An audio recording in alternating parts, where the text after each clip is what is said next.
orang yang tahu sejarah itu minim untuk tergelincir di masa depan. Maka Bung Karno mengatakan jas merah, jangan sekali-kali melupakan sejarah. Di tengah-tengah situasi perang Israel sama Hamas, ini bukan Israel Palestina. Palestina sendiri tidak diwakili oleh Hamas, maka Presiden Palestina kan mengatakan Hamas bukan perwakilan Palestina. Palestina itu sendiri pecah jadi dua, saudara-saudara harus paham. Ya, Palestina itu pecah jadi dua. Palestina nasionalis tepi barat di West Bank, presidennya Mahmud Abbas, itu berbeda visi dengan Hamas yang menguasai Gaza, gitu loh. Maka saya bilang, gunakan mulutmu untuk memberkati, jangan untuk mengutuk. Orang-orang Kristen kalau ikut mengutuk nanti kamu akan dikutuk sendiri. Ya, kita semua lihatlah, harus jujur ketika negara dalam kondisi tidak perang. Negara dalam kondisi aman ini. Tiba-tiba ada orang yang menyerang, kedaulatan negara akan terganggu. Penduduk sipil jadi tawanan. Kenapa kita tidak pernah mengutuk yang menyerang itu? Kenapa yang kita kutuk adalah balasannya? Tapi itulah demokrasi. Jumlahnya yang besar tentu yang menang. Makanya demokrasi tidak selalu benar, saudara-saudara. Saya tadi bicara tentang apa? Tentang seorang yang bernama Kores Agung. Kores Agung itu bukan orang Yahudi. Tidak menyembah Allah Israel. Tapi dalam Yesaya pasal 45 ayat 1 dipilih oleh Tuhan. Kenapa? Kores Agung digunakan Tuhan untuk menyelamatkan Israel. Kores Agung itu disebut orang yang kuurapi. Padahal dia bukan penyembah Allah Israel. Karena apa? Keadilan itu tidak punya agama. Keadilan, keutuhan ciptaan itu adalah universal. Sekalipun dia tidak mengenal aku, Kores Agung itu kata Tuhan. Tapi Tuhan pakai. Ketika itu orang sedang mendewakan apa yang namanya bentuk negara republik. Karena pengaruh dari bukunya Plato, Republik. Tapi ada seorang yang bernama Xenophon. Xenophon itu penulis Yunani. Dia melihat orang-orang yang begitu mendewakan karya Plato tentang demokrasi, tentang bentuk republik. Dia mikir, ini loh. Ada orang yang namanya Kores Agung. Dia tidak mengenal demokrasi. Dia tidak mengenal bentuk republik. Tapi dia monarki. Tapi berlaku adil. Bangsa-bangsa yang ditawan oleh Babel dibebaskan satu-satu. Tidak hanya itu, diberikan fasilitas untuk membangun rumah-rumah ibadah sesuai dengan agamanya masing-masing. Inilah piagam pertama kebebasan beragama. Tahun 539 sebelum Masehi. Karena itu Xenophon karena tergerak hatinya oleh keadilan yang dijalankan oleh Kores itu, dia menulis buku. Judulnya adalah Quiropedia, Kehidupan Kores Agung. Inilah yang kemudian mengilhami pelaksanaan negara-negara modern. Ketika bapak bangsa Amerika yang namanya Thomas Jefferson yang terkenal ya dengan Declaration of Independence of America, ketika dia memikirkan masa depan negaranya Amerika yang sangat menjunjung tinggi demokrasi, tapi dia diingatkan demokrasi kita harus mengandung kebebasan beragama, kebebasan berkeyakinan. Itulah yang mengilhami Thomas Jefferson untuk menjadikan kebebasan beragama sebagai salah satu dari pilar demokrasinya Amerika. Maka masuklah ke dalam Deklarasi Umum Perserikatan Bangsa-Bangsa dalam soal HAM, Universal Declaration of Human Rights tahun 1948 pasal 18, di mana kebebasan beragama berarti kebebasan untuk menjalankan agama, untuk memilih agama, dan untuk berpindah agama. Itu ditegaskan. Tapi keturunannya dari Kores Agung orang Persia yang nantinya jadi orang Iran yang pertama kali menolak piagam itu karena dianggap bertentangan dengan Islam. Ini fakta sejarah. Dan Anda bisa melihat dalam autobiografinya Thomas Jefferson. Di perpustakaannya di mana dia menggumuli nasib bangsanya ke depan Amerika, ada 2 jilid buku yang ditulis oleh Xenophon tentang kehidupan Kores Agung. Saya tambahkan satu catatan lagi. Dari sejarawan Yahudi namanya adalah Flavius Josephus. Kata Flavius Josephus, nubuat tentang seorang raja yang nanti gelarnya Kores itu sudah ada kira-kira 150 tahun sebelum kelahiran Kores Agung, yaitu kitab yang ditulis oleh Nabi Yesaya. Konon kata Josephus, Kores Agung sendiri membaca kitab Nabi Yesaya dan dia merasa ini berlaku untuk dia, makanya dia bebaskan bangsa Yahudi. Ini menurut catatan dari penulis Yahudi, sejarawan Yahudi dari abad pertama yang namanya Flavius Josephus. Makanya mari kita belajar sejarah. Ternyata saudara-saudara, sejarah itu bisa berulang. Tapi sejarah juga bisa mengulangi kesalahan-kesalahan kita apabila kita tidak belajar dari sejarah itu. Beberapa hari lalu, saya itu ketawa-ketawa sendiri lihat-lihat di dunia medsos itu. Saya menemukan gambar ini. Nih saudara-saudara. Mata uang Palestina katanya. Ya, Anda tulis misalnya Palestine coin. Ini terbit tahun 1927, tertulis dalam bahasa Arab. Koinnya ini bahasa Latin dan bahasa Ibrani. Nih saudara-saudara. Bahasa Arabnya tertulis Palestine. Bahasa Inggrisnya tertulis Palestine. Bahasa Ibrani tertulis Palestina, huruf alef dan huruf yod. Lalu orang kan nggak ngerti bahasa Ibrania ini. Ini bukti bahwa negara Palestina sudah ada sebelum Israel. Israel baru berdiri tahun 1948. Palestina sudah punya mata uang, katanya gitu. Ayo kalau Anda nggak ngerti sejarah, oh iya ya, bener ya. Terus Anda lihat cari di Google yang lain. Picture, bener ini. Mata uang kertasnya juga ditemukan. Lah ini mata uang kertasnya. Palestina ini berapa ini?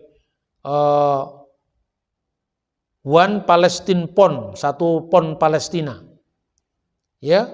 Kemudian ini terbit tahun 1939, ini mata uang Palestina. Loh, ini berarti negara Palestina sudah ada. Lalu orang bikin hoax lagi. Negara Timur Tengah, salah satu yang mengakui kedaulatan Indonesia adalah Palestina. Loh, negaranya belum ada kok. Bagaimana diakui Palestina? Tapi yang namanya itu ya, Anda hanya percaya internet tanpa melihat cross check-nya. Kacau. Ini betul, mata uang Palestina betul. Tapi ini bukan negara Palestina, bro. Mata uang ini diterbitkan ya oleh yang namanya Anglo-Palestine Bank. Anglo-Palestine Bank itu yang mendirikan siapa? Yang mendirikan itu jaringan gerakan Zionis yang dipimpin oleh Theodor Herzl. Dan bank ini namanya Anglo-Palestine Bank ini berdiri tahun 1902. Karena apa? Dalam visi kenegaraan yang diimpikan oleh Theodor Herzl, pendiri Zionisme itu, kita harus punya bank, kita harus menguasai uang. Lalu mereka mendirikan bank dinamakan Anglo-Palestine Bank. Bank itu yang sekarang menjadi Bank Leumi di Israel. Jadi ketika pada saat Perang Dunia Pertama, ya, Inggris menang perang sama Jerman, Turki waktu itu temennya Jerman. Sebagai bangsa yang kalah perang, otomatis kedaulatan wilayahnya dimiliki oleh pemenang perang. Yang menang perang Inggris, lalu lahirlah yang namanya Deklarasi Balfour. Ketika Palestina, tempat yang namanya Palestina, Teret Israel itu, di bawah mandat Inggris, inilah mata uang yang berlaku. Yang tanda tangan ya ini adalah orang mandat Inggris juga, ini tertulis di sini. Nah, kemudian yang kedua orang lupa. Ada di situ tertulis Ibraninya itu Palestina. Kemudian koma, alef, yod itu artinya apa? Alef itu eret, yod itu Yisrael. Jadi Palestina, eret Yisrael. Palestina, tanah Israel. Jelas ya? Jadi ini bukan mata uang negara Palestina. Negara Palestina belum ada. Negara Palestina adanya setelah PLO Yasser Arafat. Ya. Karena apa? Menandatangani perjanjian damai sama Israel. Maka muncullah otoritas Palestina. Tahun 2006 Hamas itu menang dalam pemilu di Palestina. Akibatnya Palestina pecah jadi dua. Satunya di bawah Mahmud Abbas, yang ini damai-damai saja dengan Israel, yang Hamas bermusuhan dengan Israel, karena mereka tidak mengakui eksistensi negara Israel dari peta bumi ini. Kira-kira seperti itu loh kira-kira. Jadi benar apa enggak kita demo bela Palestina? Itu salah. Demo bela Palestina itu bela Hamas, bukan bela Palestina. Orang negara Palestina tidak merasa terbela oleh kita kok. Ini memang pahit tapi mesti disuarakan. Sebab kita tidak bisa menciptakan perdamaian dengan kebohongan. Banyak orang menjadikan rumah sakit untuk melempar bom, dilemparkannya di dekatnya area rumah sakit supaya nanti kalau ada sesuatu rumah sakit dibom oleh Israel. Terus kemudian orang-orang sendiri sekarang sudah mulai pinter-pinter kan, nggak mudah dihasut. Ini Kristen ini gimana sih? Itu ada gereja ortodok dibom sama Israel kok diem saja? Karena dia tahu situasi yang sebenarnya di sana kan itu kan. Dan kalau Indonesia itu mau jadi negara non-blok, dia tidak boleh blok salah satu. Yang namanya pendamai itu jangan hanya mendengar Palestina, apalagi bukan Palestina yang didengar. Hamas itu bagian kecil dari kelompok Palestina, bagian yang keras-keras itu loh. Ya toh? Mestinya didengar Palestina dan Israel. Ini enggak yang didengar Hamas. Sama dengan Anda mendengar Indonesia, jangan hanya mendengar PKS. Anda mesti mendengar PDI Perjuangan yang mayoritas. Anda masih mendengar suara resminya pemerintah apa. Itu yang terjadi. Makanya saya sangat menyayangkan bagaimana Pak Presiden sampai ikut mengutuk. Saya menyayangkan bagaimana Ibu Menteri Luar Negeri sampai mengutuk. Tanpa melihat situasinya bagaimana ketika gerakan teror ini kemudian membunuh orang-orang sipil lewat itu Black Sabbath, itu hari Sabat yang hitam itu pada saat perayaan yang namanya Simchat Torah, yaitu Taurat yang diberikan kesukaan Taurat itu. Dan orang-orang yang di bom itu yang sekarang masih jadi tawanan itu orang-orang Thailand yang kerja di kibbutz, orang-orang Jerman, orang-orang Amerika, mereka tidak tahu apa-apa. Kenapa Pak Menteri Luar Negeri kita tidak ikut? Kami mengutuk serangan terhadap masyarakat sipil dalam keadaan damai, tidak dalam keadaan perang, kan gitu kan? Kalau dalam keadaan perang, di tengah perang karena membela diri negaranya, sekarang baru gencatan senjata. Loh lah ini sedang berlangsung kok. Membela diri kok disuruh gencatan senjata. Siapa yang bisa jamin mereka tidak menghidupkan sel-sel terorisme lagi? Bagaimana negara kita ini mau mata Tuhan adil kalau kita tidak berdiri di atas semua pihak yang bersengketa. Hanya dengan satu yang kita dengar. Nah, makanya saya uraikan dengan sejarah yang panjang lebar supaya kita ini tidak kehilangan referensi untuk kita bersikap secara bijak. Yesus ajarkan, tidak ya saja atau tidak saja. Tidak mengutuk saja atau memberkati saja. Tapi di balik tindakan kita itu apa? Kenapa kita memberkati? Kenapa kita mengutuk? Kalau orang kan nggak usah ada kutukan lah, memberkati saja. Toh mulut yang mengucapkan berkat dengan kutuk itu sama capeknya juga. Tapi yang satunya capek tapi memberkati orang, satunya capek mengutuk orang. Ketika Anda mengutuk orang, dirimu sendiri juga diliputi oleh kebencian.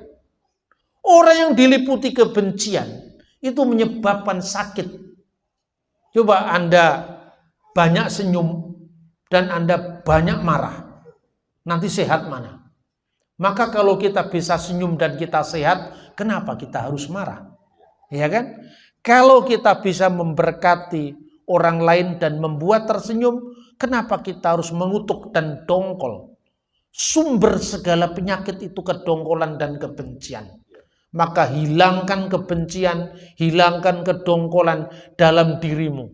Jadikanlah dirimu bersih agar menjadi berkat bagi sebanyak mungkin orang, termasuk untuk diri kita, keluarga kita, bangsa kita, dan umat manusia sesama kita. Mari saudara-saudara, kita gunakan mulut kita untuk memberkati, bukan untuk mengutuk. Shalom, Tuhan memberkati kita. Amin.